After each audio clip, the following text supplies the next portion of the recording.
दोस्तों नमस्कार, मैं आपका दोस्त ये रोहित गर्ग। दोस्तों रीअसेसमेंट के अंदर हमने पिछली बहुत सारी वीडियो बनाई हैं और हमारे पास रीअसेसमेंट को लेकर बहुत सारी क्वेरीज आ रही हैं।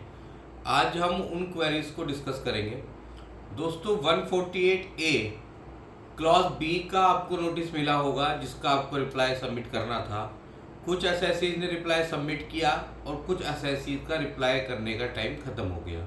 तो हमारे पास क्वेरीज आ रही हैं कि आगे क्या होगा, जिन्होंने रिप्लाई नहीं दिया उनका क्या होगा, और जिन्होंने रिप्लाई दिया लेकिन डिपार्टमेंट ने उनका रिप्लाई कंसिडर तो किया लेकिन उस रिप्लाई के बेसिस पे उनके केस को ड्रॉप नहीं किया, बल्कि उसके अंदर 148A क्लॉज डी का नोटिस इशू कर दिया। तो दोस्तों हम पहले डिस्कस करेंगे उन लोगों को जिन्होंने अपना रिप्लाई सबमिट नहीं किया और उनका केस रीओपन कर दिया गया। दोस्तों 148A क्लॉज बी का अगर आपने रिप्लाई नहीं दिया तो ऑटोमेटिकली असेसिंग ऑफिसर ने आपको 148A क्लॉज डी का नोटिस दे दिया होगा।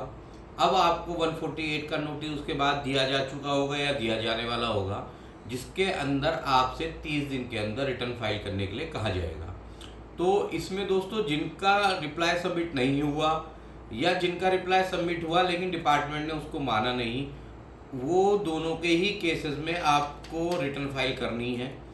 अब जिन लोगों ने रिप्लाई सबमिट किया उनकी एक क्वेरी आ रही है कि डिपार्टमेंट ने हमारा रिप्लाई कंसिडर नहीं किया, तो क्या इसका मतलब ये है कि जो हमारा सबमिशंस था वो वैलिड नहीं था, या आगे अब हमारे केस के अंदर उस सबमिशन के बेसिस पे हमारे केस को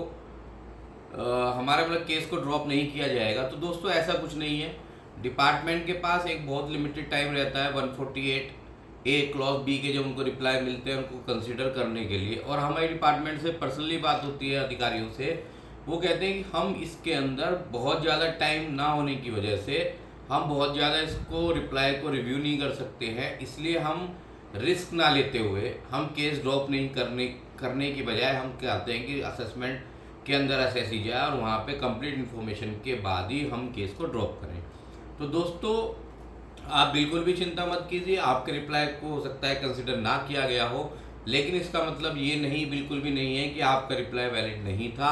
इसके केवल एक रीज़न ये है कि डिपार्टमेंट बहुत सी बार टाइम शॉर्ट होने की वजह से या रिस्क ना लेने की वजह से असेसिंग ऑफिसर यानी कि जो आपका जुडिशियल असेसिंग ऑफिसर था वो उस केस को ड्रॉप नहीं करना चाहता। अब आगे क्या होगा दोस्तों, अब आपको एक जैसे आप रिटर्न फाइल करते हैं नहीं भी करते हैं तो आपका कोई एक नोटिस मिलेगा 144 क्लॉज बी का।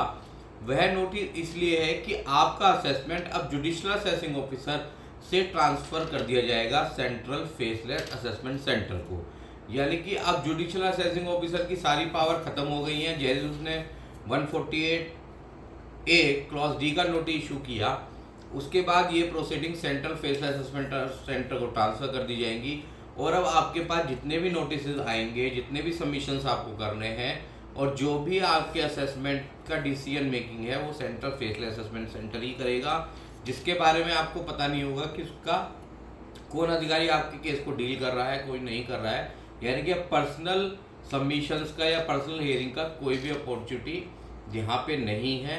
तो दोस्तों आप घबराएं ना, आप अपने रिटर्न फाइल करें 148 की, उसके बाद आप अपने ग्राउंड्स को स्ट्रॉन्गली रखें और उसके बेसिस पे आपका असेसमेंट कर दिया जाएगा। Thank you.